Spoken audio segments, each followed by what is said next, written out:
बॉलीवुड में disco dancer और दादा के नाम से पहचाने जाने वाले मिथुन दा आज 74 के हो चुके हैं। मिथुन दा की जिंदगी किसी रोलर कोस्टर राइड से कम नहीं रही। मिजाज में बगावत हमेशा से रही। बड़े हुए तो नक्सली विचारधारा से प्रभावित हुए और इसी में शामिल हो गए।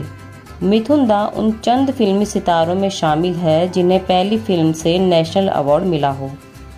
सांवले रंग के कारण रिजेक्शन झेला। पहली शादी 4 महीने में टूट गई। श्रीदेवी से अफेयर भी काफी सुर्खियों में रहा। जिंदगी में कई उतार चढ़ाव आते रहे, लेकिन उन्होंने हार नहीं मानी। आज मिथुन दा के पास होटल, रेस्टोरेंट्स, कई बंगले और कॉटेज हैं।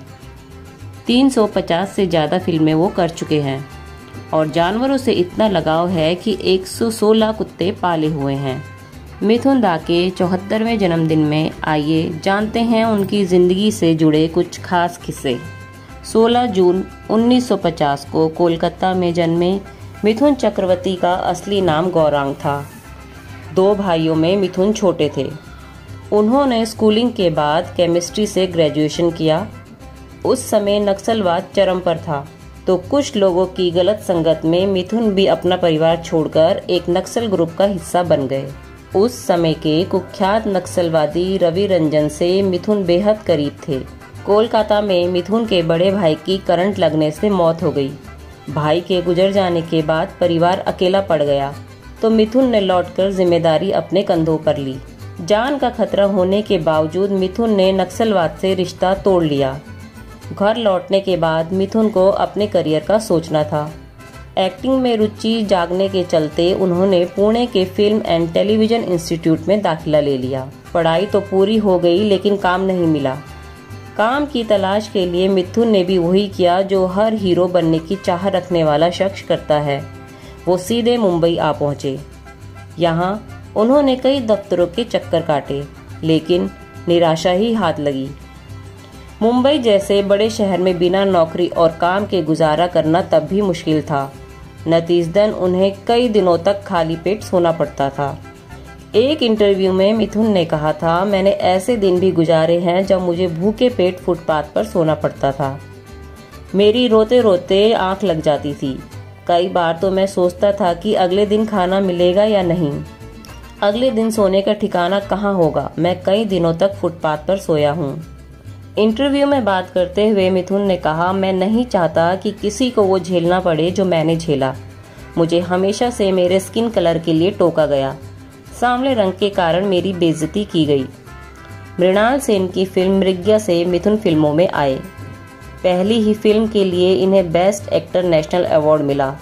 2 साल 1978 में फिल्म रक्षक और 1979 की फिल्म सुरक्षा से मिथुन को स्टारडम मिल गया। मिथुन चक्रवर्ती ने 1979 में हेलन ल्यूक से शादी की थी। ये शादी महज 4 महीनों तक ही टिक सकी। पहली पत्नी को छोड़ते ही मिथुन ने योगिता बाली से उसी साल शादी कर ली। उनके 3 बेटे मिमो, नमाशी, उष्मे है। मिथुन ने कचरे के ढेर से मिली एक बच्ची को भी गोद लिया है, जिसे उन्होंने दिशानी नाम दिया है। मिथुन के फिल्मी करियर में एक सुनहरा समय तब आया जब उन्हें 1982 की फिल्म डिस्को डांसर मिली। ये हिंदी सिनेमा की 100 करोड़ कमाने वाली पहली फिल्म थी। हालांकि इसका कलेक्शन भारत से ज्यादा सोवियत यूनियन में हुआ था। मिथुन एक नॉन डांसर थे, लेकिन जब इन्होंने फिल्म की जरूरत के मुताबिक डांस किया तो उनके स्टेप देश भर में फेमस हो गए। एक साल में सबसे ज्यादा फिल्में करने वाले बॉलीवुड एक्टर होने का वर्ल्ड रिकॉर्ड मिथुन के पास है। 1984 की फिल्म जाग उठा इंसान की शूटिंग के दौरान मिथुन और श्रीदेवी के अफेयर की चर्चा फिल्मी गलियारों पर खूब हुई। दोनों की नजदीकियां इतनी बढ़ गई कि इन्होंने गुपचुप शादी तक कर ली। ये बात खुद मिथुन ने एक इंटरव्यू में कबूल की थी। जब मिथुन और श्रीदेवी की शादी की खबर उनकी पत्नी योगिता बाली को लगी तो उन्होंने आत्महत्या करने की कोशिश की। इसके बाद मिथुन ने श्रीदेवी को छोड़ दिया और अपने परिवार के पास वापस लौट गए।